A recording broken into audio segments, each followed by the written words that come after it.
जय श्री कृष्णा। कैसे हैं आप लोग फ्रेंड्स। आज की चर्चा हम करने जा रहे हैं वो मंगल और शनिदेव के बारे में है। मंगल जो शनि को देख रहे हैं, शनि जो मंगल को देख रहे हैं। आप इस समय पर इंटरनेट पर देख रहे हैं कि मंगल और शनि की इस समसप्तक दृष्टि को बहुत बड़े दुर्योग के रूप में आपके सामने प्रस्तुत किया जा रहा है। लेकिन यहाँ पर आप स्वयं सोचिए, क्या प्रयास के बिना कभी कोई कर्म पूरा हो सका है, या कर्म बिना प्रयास के संभव हुआ है? तो दोनों ही चीज़ों में आप कहेंगे ना, क्योंकि आपके पास जो चीज़ें प्राप्य हैं उन चीज़ों का भी इस्तेमाल करने के लिए आपको पहले प्रयास करना पड़ता है, तो कर्म होता है। कर्म को दिशा देने के लिए प्रयास का होना बहुत आवश्यक है। इसीलिए देखिए, मंगल शनि के बिना अधूरे हैं, शनि मंगल के बिना अधूरे हैं। इन दोनों का एक दूसरे को सप्तम दृष्टि के द्वारा देखना, हालांकि आपके लिए देखिए, मैं सदैव आपको बताती हूँ कि कोई भी राजयोग बने उसमें थोड़ी सी निगेटिविटी अवश्य होती है, और कोई भी दुर्योग बने उसमें थोड़ी सी पॉजिटिविटी अवश्य होती है। हम इस पॉजिटिविटी के प्रतिशत को घटा या बढ़ा सकते हैं, और या निगेटिविटी के प्रतिशत को घटा या बढ़ा सकते हैं अपने कर्म के द्वारा। तो इन्हीं सब विषयों पर पूर्णतया चर्चा को करने वाले हैं, तो बने रहिए हमारे साथ इस वीडियो में। एंड तक आपको बहुत कुछ जानने के लिए मिलेगा। वीडियो बहुत ज्ञानवर्धक होने वाला है। यदि आपके लग्न में 4 नंबर बना हुआ है तो ये राशिफल आपके लिए। यदि कुंडली में कहीं भी चंद्रमा के साथ 4 नंबर बना हुआ है तो ये राशिफल आपके लिए। कुंडली ना होने की स्थिति में आप इसे नाम राशि से भी देख सकते हैं। यदि अभी तक आपने अपने इस चैनल को सब्सक्राइब नहीं किया है तो प्लीज़ सब्सक्राइब कर लीजिए, वीडियो को लाइक कर दीजिए, चैनल को शेयर कर दीजिए। इससे होगा क्या कि हमारे आने वाले हर वीडियो की नोटिफिकेशन मिल सकेगी आपको सबसे पहले। एक प्यारा सा कमेंट करना बिल्कुल ना भूलें। कमेंट से हमें बहुत मोटिवेशन मिलता है, हौसला मिलता है, और ये पता चलता है कि आप और क्या जानना चाहते हैं। तो इस समय पर आपके शनिदेव जो बैठे हुए हैं वो भाग्य भाव में बैठे हुए हैं, और मंगल जो बैठे हुए हैं वह आपके बैठे हुए हैं पराक्रम भाव में। मंगल पराक्रम भाव में कारक होते हैं, और शनि को भी अगर कहें तो 3, 6, 11 वो राशि होती हैं, भाव होते हैं जहाँ पर शनि उत्तम योग निर्मित करते हैं। देखिए, ये उपचय भाव होते हैं, और उपचय भाव में कर्मठ ग्रह का आना, और अगर शक्ति के अनुसार, क्षमता के अनुसार इन दोनों ही ग्रहों को जज किया जाए तो दोनों में समान क्षमता है। वह पराक्रम के कारक हैं तो वो कर्म के कारक है। पराक्रम से ही जीवन को दिशा प्राप्त होती है, क्योंकि कर्म आपका उन्नत होता है। जब कर्म उन्नत होता है तो आपके जो जीवन जीने का तरीका है वो परिवर्तित होता है। अब यहाँ पर मंगल और शनि एक दूसरे को सप्तम दृष्टि के द्वारा देख रहे हैं। यहाँ पर एक चीज़ आपके लिए जानना बहुत ज़रूरी है कि यहाँ पर आपके लिए 70-30 का रेशियो रहने वाला है। हालांकि ये सब चीज़ें आपके प्रयास के अनुसार घट या बढ़ भी सकती हैं, लेकिन जो इस समय ब्रह्मांड कुंडली में स्थिति बन रही है, 70-30 का रेशियो बन रहा है। 70% आपके लिए पॉजिटिविटी निकल कर आने वाली है, 30% निगेटिविटी। अब निगेटिविटी कहाँ से निकल कर आएगी या पॉजिटिविटी कहाँ से निकल कर आएगी, इन पर हम पूर्णतः चर्चा को आगे बढ़ाते हैं। सबसे पहले मंगल जो यहाँ बल पराक्रम साहस के कारक होकर बैठे हुए हैं, वह इस समय पर शनि को देख रहे हैं सप्तम दृष्टि के द्वारा। दोनों ही ग्रहों के पास 3-3 दृष्टियां हैं। शनि के पास जहाँ तृतीय, सप्तम और दसम दृष्टि है, वहीं मंगल के पास चतुर्थ, सप्तम और अष्टम दृष्टि है। देखिए, जब भी आप किसी कर्म को करते हैं उस कर्म में, क्योंकि इस समय पर आपकी जो विविधता है कि आपका जो कहते हैं ना सोचने का तरीका, इस समय पर आपके क्रोध की अधिकता बहुत ज़्यादा होने वाली है, क्योंकि मंगल बल पराक्रम साहस ऊर्जा के साथ साथ क्रोध गुस्सा अहंकार के भी कारक हो जाते हैं।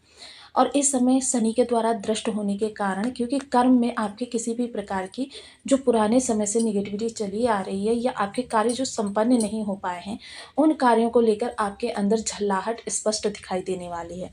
वहीं ये स्पष्ट झल्लाहट आपके इस समय पर कहते हैं ना, क्योंकि जब चीज़ों को आप स्वयं बिगाड़ते हैं, क्रोध आपकी चीज़ों को, आपके विवेक को, आपके ज्ञान को खा जाता है, और ये क्रोध इस समय पर आपके अंदर ज़रूरत से ज़्यादा बढ़ने वाला है, जिसकी वजह से आपको शत्रु भी उत्पन्न करेंगे। यह शत्रु आपको लंबे समय तक परेशान भी कर सकते हैं।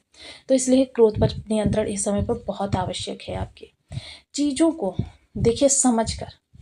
इस समय मोस्टली क्या होता है कि जब आप किसी कार्य को करते हैं, जब आपका सही समय नहीं चल रहा होता है, तो आपको 30-40 का रिजल्ट प्राप्त होता है। प्रतिफल जो आपको प्राप्त होता है 30-40 का प्राप्त होता है, या फिर नहीं भी प्राप्त होता है। किंतु यह समय ऐसा होगा कि इस समय पर आपके जून जुलाई के किए गए प्रयासों का भी लाभ मिलेगा, और साथ ही साथ आप जो इस समय पर कर्म करेंगे उसका भी 120 लाभ मिलेगा। तो ये चीज़ें आपके लिए बहुत अच्छी होती हुई दिखाई देंगी। इस समय पर अगर कहें तो शत्रु पक्ष आपका प्रबल होता हुआ दिखाई देगा, या आपके विरोधी इस समय पर सिर उठा सकते हैं। हालाँकि देखिए आपका कुछ बिगाड़ तो नहीं पाएँगे, लेकिन शत्रुता इस समय पर आपकी बढ़ सकती है, क्योंकि शनि मंगल दोनों का ही प्रभाव आपके षष्ठ भाव पर रहने वाला है, जिसकी वजह से दोनों ही शत्रुहंता ग्रह इस चीज़ का जवाब देने के लिए तत्पर है।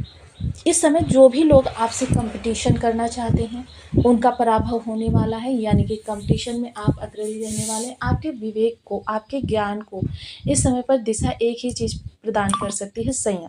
और जो लोग इस समय पर संयम के साथ कार्यों को आगे बढ़ाएंगे उनके लिए स्थितियाँ उनके मन के मुताबिक अच्छी होती हुई दिखाई देंगी।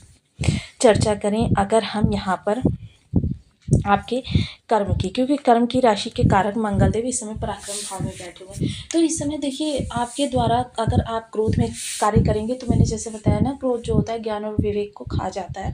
तो इस समय पर आपके कर्म में छोटी छोटी सी त्रुटियां हो जाएंगी, और उन त्रुटियों को जो सुधारने का भी प्रयास करेगा उस सब पर भी आपको क्रोध आएगा कि भाई ये तो बार बार पर मेरे काम में कमी निकालते रहते हैं। लेकिन ऐसा कुछ नहीं होगा, ये सिर्फ आपका जो दृष्टिकोण होगा ये उसका प्रभाव होगा कि आपको हर व्यक्ति पर इस समय पर थोड़ा सा क्रोध या झुंझलाहट आती हुई दिखाई देगी। साथ ही साथ कोई इन्वेस्टमेंट करना चाहते हैं, नए कार्यों को आयाम देना चाहते हैं, उसके लिए बहुत ही अच्छा समय है, लेकिन विवेक के साथ। अगर आपने क्रोध के साथ कार्यों को किया तो फिर चीज़ें आपकी लाभ के बजाय हानि आपको प्रदान करेंगी, क्योंकि मंगल जो होते हैं थोड़े से भी अगर कहीं से निगेटिव हो जाएं, और यहाँ पर निगेटिविटी का एक कारण बन रहा है। कारण ये बन रहा है कि मैं आपको सदैव बताती हूँ कि हर राशि से सप्तम भाव जो होता है उसका शत्रु भाव होता है, और यहाँ पर ये मंगल जो है कन्या राशि में बैठे हुए हैं, और कन्या से सप्तम भाव जो है मीन राशि है। तो गुरु और बुध की कह सकते हैं कि 36 का आंकड़ा रहता है। हालांकि दोनों एक जैसे ही ज्ञान के प्रभाव का देते हैं, किंतु बुध जो हैं वो सुकुमार अवस्था के पालक हैं, और गुरु जो हैं वयोवृद्ध परिपक्व ज्ञान को दिखाते हैं। तो यहाँ पर आपके लिए काफ़ी शुभ स्थितियाँ निकलने वाली हैं, लेकिन थोड़े से आपको उपाय भी करने चाहिए। सबसे पहले देखिए आप इस समय पर अगर चाय वगैरह का भंडारा करवा देते हैं तो आपके लिए बहुत अच्छी स्थिति बन जाती है। शनिवार के दिन मीठी रसदार मिठाई लेकर आप हनुमान मंदिर जाएं, क्योंकि हम मंगल और शनि दोनों को मिला रहे हैं, और वहाँ पर हनुमान जी को भोग लगाकर बंधु बांधवों के साथ खाएं। खून के रिश्तों को भी इसमें इंक्लूड करना है, क्योंकि खून के रिश्तों के कारक मंगलदेव थोड़े से निगेटिव हो रहे हैं जो आपके क्रोध को बढ़ा रहे हैं। तो इसमें हमें शनि और मंगल दोनों को इंक्लूड करना है। तो आपको खून के रिश्तों के साथ बैठकर, खून के रिश्तों के साथ जितना ज़्यादा रिलेशन इस समय पर बेहतर बना सकते हैं बनाएं। मिसअंडरस्टैंडिंग बिल्कुल भी ना आने दें। जब भी कोई आपको कहीं से अन्यत्र से कोई बात या विवाद की स्थिति सुनने में आए, उसको सामने वाले से क्लेरिफाई अवश्य करें। ये सावधानियां बरतते रहें। इन्वेस्टमेंट करने से पहले देखिए अपने किसी भी प्रिय सलाहकार की सलाह अवश्य लें। इतने से कार्य करने से आप देखेंगे आपके लिए चीज़ें अच्छी होती रहेंगी। वहीं गुड़ के मीठे पुए आप शनिवार के दिन अगर भंडारा करेंगे, क्योंकि मीठा जो होता है वो मंगल होता है, और विशेषकर गुड़।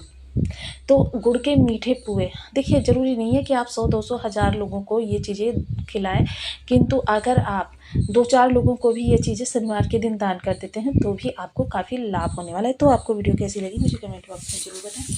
चैनल पर न्यू है तो प्लीज़ वीडियो को लाइक शेयर, चैनल को सब्सक्राइब करना बिल्कुल ना भूलें। मिलती हूँ नेक्स्ट वीडियो में, तब तक के लिए नमस्कार। अपना ध्यान रखें, स्वस्थ रहें, मस्त रहें।